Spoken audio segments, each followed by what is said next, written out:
During a rally in Atlanta on Friday night, Obama went hard after Republican Senate candidate Herschel Walker.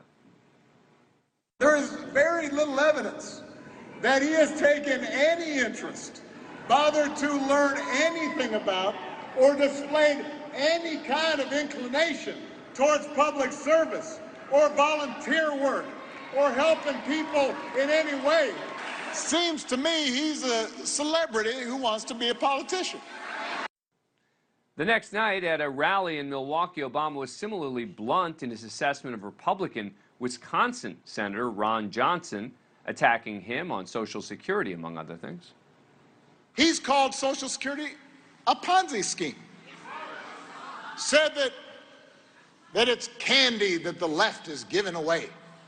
Some of you here are on Social Security. Some of your parents are on Social Security. Some of your grandparents are on Social Security. You know why they have Social Security? Because they worked for it.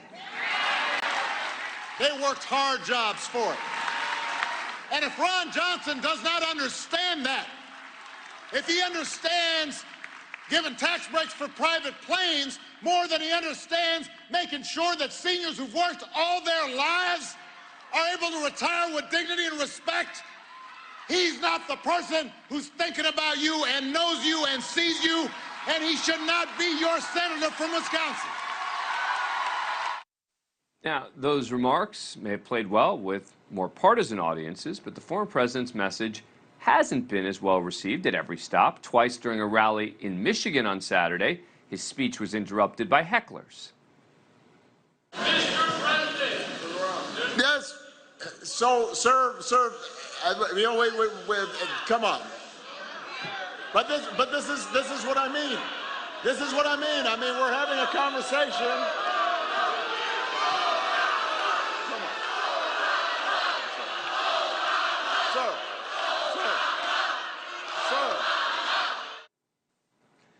That scene was maybe a reminder that he's stumping for a Democratic Party whose favorability pales in comparison to his own.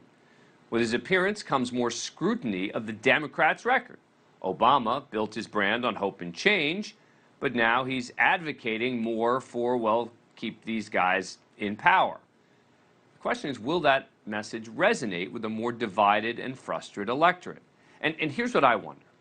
With Democrats really struggling now in many of the battleground states, how much of a difference can Obama actually make?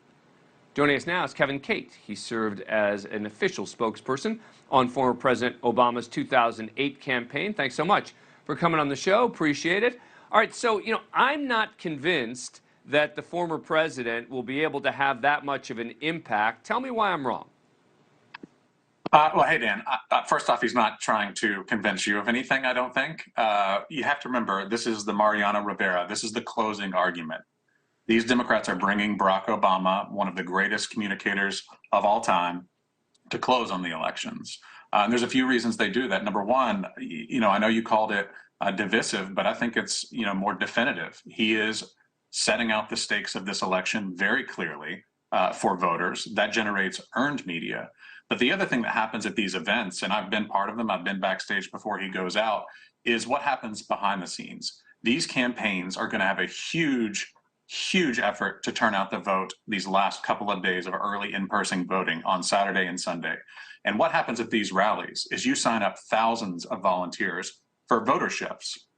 And what they're going to do is they're going to sign those people up, and those are the people that are going to turn out those voters that they need to get across the finish line. Because as you noted, this is a midterm election. This is a very difficult situation that the Democrats are in. And what we have to do is get our voters to the polls because we know that they're with us. It's just about what my old, friend on the Obama campaign used to call, the enthusiasm gap. We have to make up that enthusiasm gap. And there's nobody better to do it than Barack Obama. Thank you for watching. Go to newsnationnow.com to find NewsNation on your cable provider. And don't forget to click the red subscribe button below to get more of NewsNation's fact-driven, unbiased coverage.